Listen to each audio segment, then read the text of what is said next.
Hi, boys and girls, and men and women, and people that love art. I have got another great video, and this one is a very important element of art called texture. We're going to talk about texture.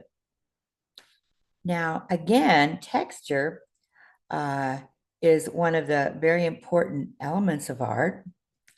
And here you have an artist creates an implied texture.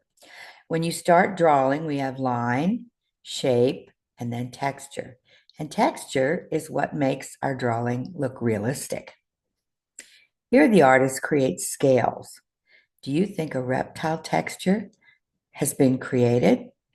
My husband used to make life-size dinosaurs for a museum sometimes, and we would go look at textures of alligators and crocodiles, and because we didn't have actual dinosaur skin, so he would create a really neat texture. Audubon did the pelican below. Notice the dark and light values on the pelican. You can see the wings, the texture that's been created.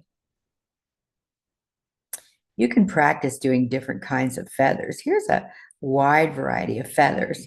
You just take your pencil and you can just practice with the side of your pencil, with the point of your pencil. Stippling is when you just use little dots.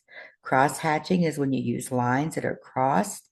Stroking is when you just use lines that are straight. You can create texture in many different ways.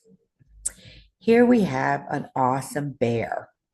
Now, as you can see, the drawing starts with line, shape, and as you go further down, you have texture. Usually an animal is dark on their belly. They can shade it that way pretty safely. One of my favorite artists in the world is Beardstadt. And you can see the sky is darker blue at the top. At the horizon line, there's a little bit of warmth, like a yellow color. And I know a man that could see that. A lot of times I can't see it, but artists really look at things and they start really noticing more details. The warmth of the earth. Now, if you look at this animal particularly, you have to think, where is my light coming from? My light is coming from the upper left-hand corner. So you have dark and light values. You have created the texture of the ground, of the fur, of the horns, and of the trees. Now, creating texture doesn't have to be done with just a brush. I've seen people create texture I use a scrumped up wet wipe sometimes. Many times I use a real sponge. Sometimes I even use a little bit of a fork. I've even used a scissors, like the tip of a scissors. You can create texture in many, many, many different ways. Dry brush is a good technique to create texture. You take a brush and you just add a little bit of paint, make sure it's dry. Once you have your base colors, just use a dry brush.